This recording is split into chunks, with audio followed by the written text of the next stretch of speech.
Hi friends, it's Leslie. It is Tuesday, February 26th, and I wasn't going to do a video today because I've been running around. I did my $2 Tuesday at Goodwill. I went to TJ Maxx looking for blue pants and a white button-down shirt for my daughter because I didn't feel like going to a lot of stores. I did find the white shirt at Goodwill, but now I have to find these blue pants. She's in some type of competition, and she's 16 and very particular.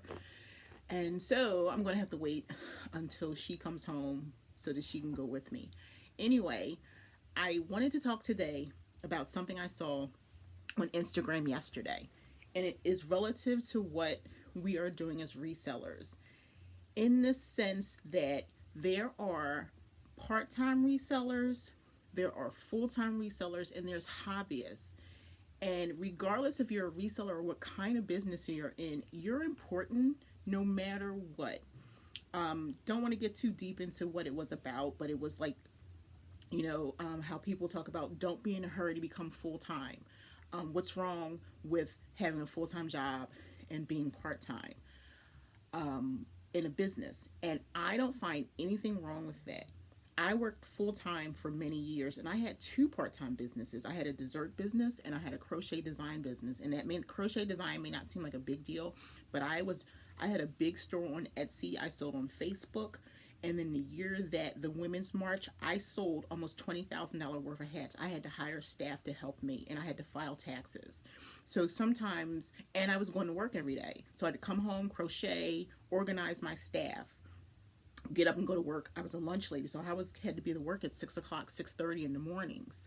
So I was running full time. I was going to work full time and running part-time business. So I know what that's about. But it's up to you. If you have the desire to become full-time, it's nothing wrong with that. But if you look at my previous videos, the important thing is having a game plan, having some things in place before you become full-time. It kind of disturbed me a little bit because I think it's up to the individual. If you have a desire to achieve some other things in life, it's nothing wrong with that. And I talk about my age. I'll be 50 years old.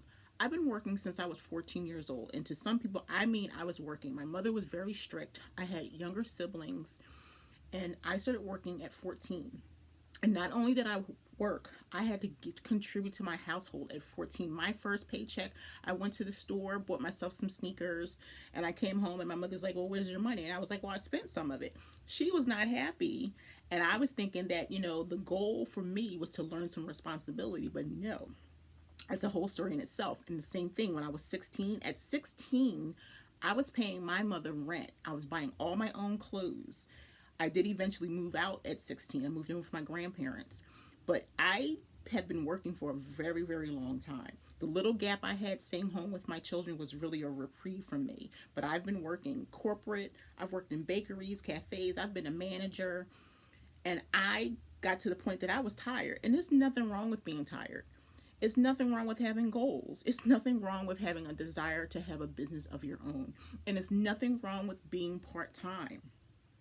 People start reselling, and it doesn't necessarily have to be Poshmark. Hopefully my audience isn't just Poshmark. eBay, Mercari, if you own a boutique, any type of business, because you can accomplish anything you want to set out to accomplish. Don't let someone control where you are in your life.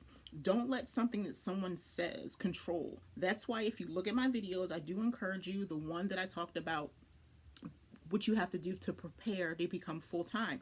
As long as the family inside of your house is cool and you guys worked out a plan or whatever you need to do to set your full-time in motion, that's good. But then also, it's nothing wrong with having a part-time hustle, because it's a lot of people that are in union jobs or waiting for their pension to fall through so they can retire, and they're working, and they found something that will help them. That's like the perfect solution. Like in 5 years, they'll be retiring and they're going to flow right into that reseller job full time, but then they've got their pension set up.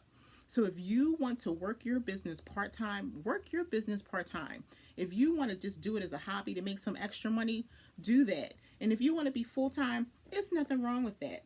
We all are important. I'm working full-time, and I am less stressed than I have been in probably about 25 years, half of my life. and I'm loving it. I got up, went to the store today. I walked around Goodwill, took my time. Other people running around, maybe they were on their lunch hour. I worked, it was students all around. Maybe they had classes, something. I had nowhere to go. Tuesday's my shopping day, so I can go in, take my time. My sourcing day, should I say. I can go in and take my time. But it is nothing wrong with being who you are. So it bothered me. Not a lot bothers me, but it just, I think we need to hear that, and we need confirmation that whatever you do is important. To me, it's important being full time, and I have the support, and that's the cool thing about it. And now I have the new support of my community, which I love because you guys are like really embracing me and commenting and saying wonderful things because I'm here and I'm talking about stuff that people aren't talking about. And to me, basically, even if no one watches, it's just like a verbal journal for me, because it's things that a lot of time for years I kept a journal, but now I have carpal tunnel. I wear my little gloves during the day. You might see them in movies. In my videos sometimes because my hands really bother me. And that's why I stopped crocheting as a business because it was successful. I was probably making as much money crocheting as I do as a reseller, but I had to give it up because my hands.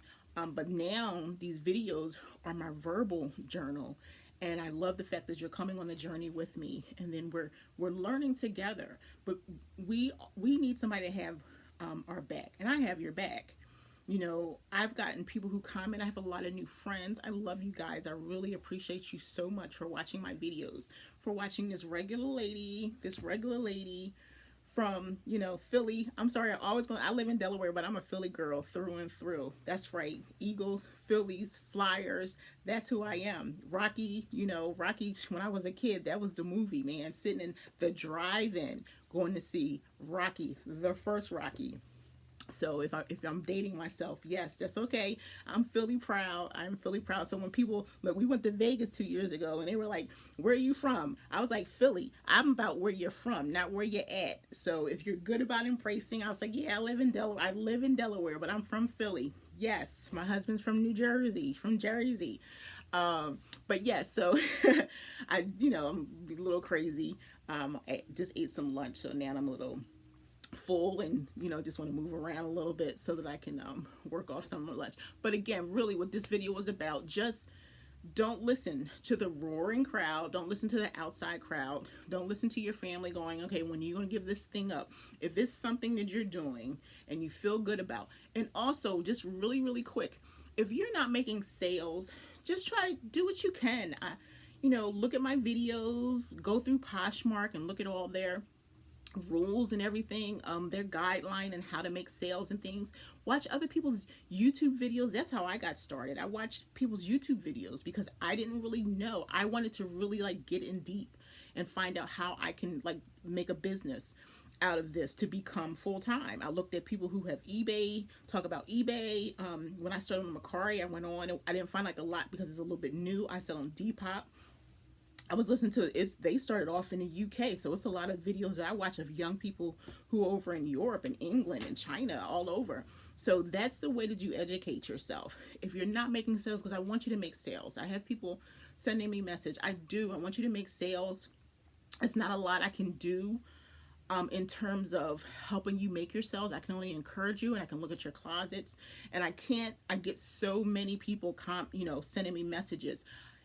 I can no longer just do them for free all the time. If you want to take my little $5 critique, just click on the link and go to my website, and I'll go over and just do the front page real quick and just give you an idea of what you can fix and what you can change, because you can do it. Some people have beautiful, beautiful closets, but you have to think about, maybe it's your prices. You don't have to go to the store and buy a $2 item and want $125 for it. I'm hoping that no one gets upset with me about it, but that's the truth. It will move. If it's sitting there, then something's wrong. So change your descriptions, change your title, really look at your prices, because I've seen some beautiful, beautiful closets. And sometimes I'm really hesitant to say that you really need to drop your prices. If you look at my closet, my prices aren't crazy. Now, mind you, there are some pieces that I know that I can get money for. I'm about to list some combat boots. They are vintage combat boots, and I'll probably get about $100 for them. Do I want to charge $100? Maybe, maybe not. But again, if you're watching this video, and if you watch any of my videos, just know I appreciate you, and I'm here. See you tonight if you can join my live. Peace.